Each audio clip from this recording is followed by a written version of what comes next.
ती मला म्हणायची, मी तुला कधीच सोडून जाणार नाही.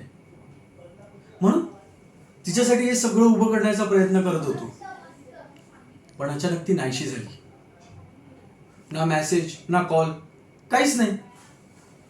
तिला प्रत्येक रस्त्यावर शोधण्याचा प्रयत्न केला, प्रत्येक चेहऱ्यात पाहण्याचा तिला प्रयत्न केला, प्रत्येक रात्र तिच्या परतीची वाट पाहत राहिलो, पण ती पुन्हा कधीच आली नाही.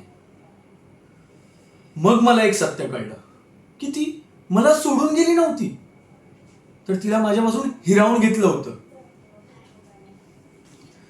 एका निस्वार्थ मुलीला एका निर्दयी हाताने श्वास थांबवला होता.